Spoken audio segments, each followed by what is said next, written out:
계속해서 전일 국내장 마감 상황 한번 보도록 하겠습니다. 일단 탄핵 정국에 대한 불확실성이 가시자 관세 이슈가 다시 시장의 우려로 떠올랐죠. 어제 코스피, 코스닥 모두 재차 하락 마감하는 모습이었는데요. 특히 외국인의 매도세가 하락을 촉발했습니다. 코스피는 그래도 2,500선 지키면서 0.6%대에서 하락 마감했고 외국인이 3,900억 원 이상 팔아치우는 흐름이었습니다. 그리고 코스닥 같은 경우에는 684포인트 선에 마찬가지 하락 마감했고요. 외국인 이날도 큰 폭의 매도 나왔습니다. 그리고 이날은 개인이 코스피에서도 코스닥에서도 매수로 받쳐주는 흐름이었습니다. 자, 이렇게 어제는 관세 발표 D-Day를 하루 앞두고 시장에서 관망세가 짙어졌고 경계감이 나오면서 반등 하루 만에 다시 하락하는 움직임이 나왔는데요.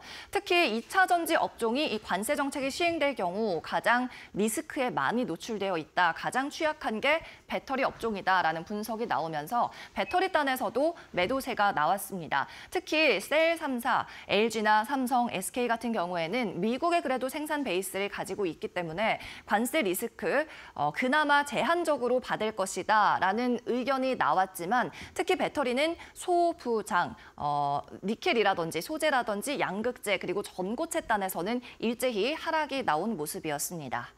그리고 탄핵 심판 선고일을 이제 이틀 앞두고 정치 테마주는 계속해서 등락을 많이 하는 모습이었는데요. 어제도 52주 신고가를 기록한 종목 가운데서는 이재명 테마주, 이른바 정치 테마주가 많았습니다. 형지그룹에서 신고가가 다시 한번 많이 속출했고요. 형지글로벌과 INC가 상한가 마감했고 형지엘리트도 두 자릿수 다시 급등 나왔습니다. 그리고 51주 신고가 기록한 목록에 개별 이슈로 든 종목들도 있었는데요. SPC 삼립 같은 경우에는 최근 KBO빵, 이른바 크보빵이 굉장히 유행이죠. 한국의 야구단의 특징을 녹여서 만든 빵인데 이 KBO빵이 3일 만에 100만 봉지가 팔렸습니다.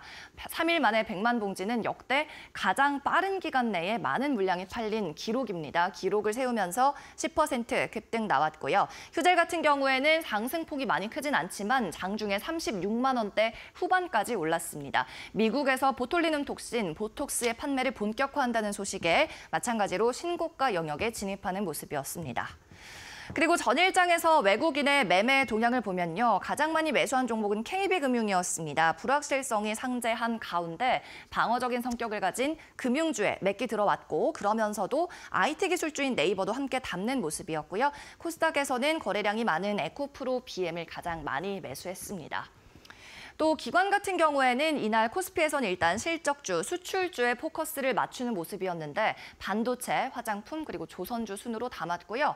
코스닥에서는 기관 실리콘2, 클래시스, HLB 생명과학을 담으면서 화장품 관련주에 관심을 보였습니다.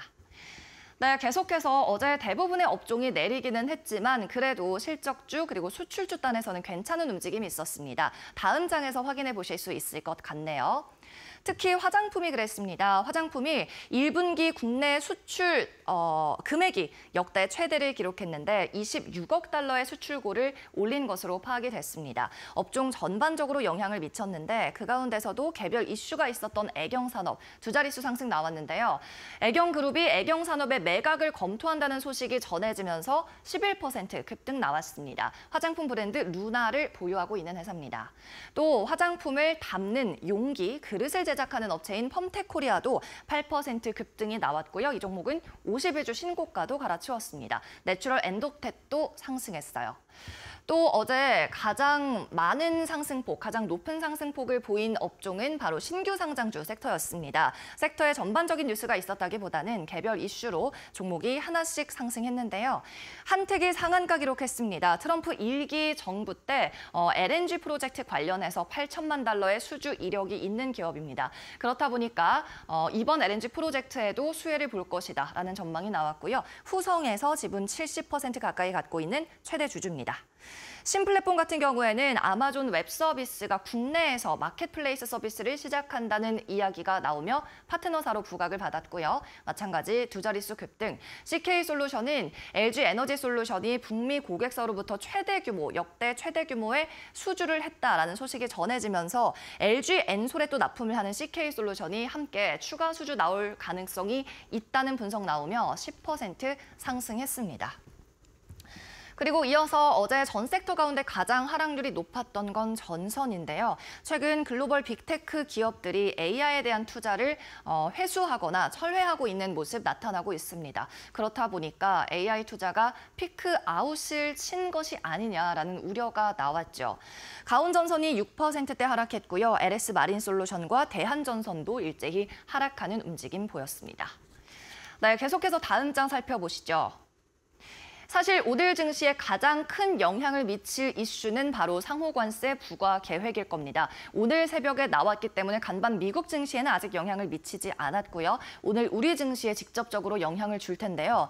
트럼프 대통령의 이 백악관 연설 내용을 종합하면 국가별로 기본 관세를 10% 매기고 여기에 최악의 국가에 대해서는 플러스 알파로 추가 관세 매기겠다라는 거였습니다. 한국은 25%의 관세 부과를 받았고요. 일단 기본 관세는 10% 모든 국가에 적용이 됩니다. 그런데 그러면서 최악의 국가에 대해서도 언급을 했는데요. 이 대목에서 한국과 일본 등을 이야기했습니다. 무역에 있어서는 적국보다 우방국이 더 나쁘다라고 이야기를 했죠. 최악이라고도 언급을 했습니다. 그러면서 한국 같은 경우에는 자동차 국내에서 판매한 자동차를 전부 팔고 있다. 국내에서 판매하는 자동차의 80% 이상이 국내에서 생산한 자동차다라고 비판을 했습니다. 그리고 쌀 같은 경우에도 미국산 쌀을 수입할 때 우리나라에서는 물량별로 최대 500%의 관세를 매기고 있다고 얘기를 한 거죠. 그러면서 한국에 상호관세 25%를 부과했습니다. 즉 한국을 최악의 국가 중에 하나로 분류를 한 거죠. 그러면서 이런 얘기도 했습니다. 다른 나라가 미국에 청구하는 관세의 절반만 매길 것이기 때문에 이건 완전히 상호적인 것은 아니다라고 이야기를 한 겁니다. 사실상 우리나라가 그렇다면 미국의 50%의 관세를 매기고 있다는 건데 물론 비관세 장벽을 포함한 수치이긴 하지만 굉장히 주관적인 기준으로 일방적으로 관세 부과를 선언한 상황이죠. 자, 그래서 25%의 관세가 부과돼서 미국으로 수출이 되게 됩니다. 한국에서 생산된 모든 제품이 미국으로 들어갈 때 이제 25%의 관세를 붙여서 들어가게 되는 건데요. 다른 국가들은 그럼 어땠는지 한번 보도록 하겠습니다. 일단 아시아국부터 체크해보면 일본이 24% 부과받았고 중국이 34%, 대만이 32%였습니다. 아무래도 우방국인 일본에는 우리나라보다는 조금 더 완화된 수준의 세금을 줬고요. 또 중국과 대만, 중국계 그리고 적국인 국가들에는 높은 세율의 관세 이미 예상은 됐었던 상황이죠. 그리고 서방국이자 우방국에 해당하는 유럽연합과 영국에는 20%, 10%의 관세 부과를 했습니다. 인도 그리고 전 세계 생산 기지가 모여 있는 베트남 같은 경우에는 50% 가까운 관세 폭탄이 떨어진 상황입니다. 네, 이어서 다음 이슈도 체크해 보시죠. 그럼 이제부터는 우리나라에 영향을 미친 글로벌 이슈 한번 체크해 보도록 하겠습니다. 간밤 테슬라 그리고 아마존의 이슈가 있었는데요. 국내장과의 연결고리 확인해 보겠습니다. 앨런 머스크 테슬라 CEO가 정부 효율부인 도지를 떠날 수 있다는 보도가 나왔습니다. 앨런 머스크는 정부 효율부에서 정부 효율, 성을 위해서 여러 가지 긴축 정책을 펼쳤죠. 이 결과에 대해서 트럼프가 굉장히 만족하고 있다라는 보도가 나오면서 테슬라 CEO인 앨런 머스크가 다시 사업에 복귀할 수 있다는 데에 두 사람이 합의를 봤다. 트럼프와 머스크가 함께 합의를 봤다는 내용이 전해졌습니다. 그래서 주식은 결과적으로는 5% 상승으로 마감을 했는데 중요한 1분기 인도량은 이날 쇼크가 나왔습니다. 33만 대 인도한 것으로 집계가 되면서 시장 예상치인 37만 대를 큰 폭으로 하회하는 모습을 보였죠. 하지만 어쨌든 이 테슬라의 브랜드 가치 하락에 큰 영향을 줬던 앨런 머스크의 정치적 행보가 곧 끝날 수 있다는 보도가 함께 나오면서 시장은 이 보도에 더 가중치를 둔 상황이고요.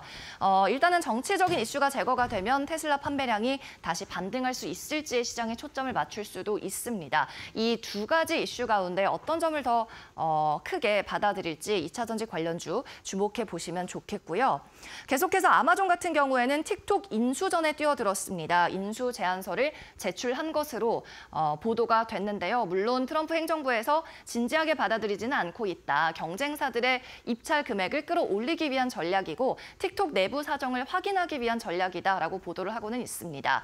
다만 아마존 그리고 틱톡 관련한 광고주가 일부 우리나라 증시에 상장이 되어 있죠. 테마성 움직임을 자주 보이기 때문에 오늘 이슈 영향 받을지 체크해 보시면 좋겠습니다.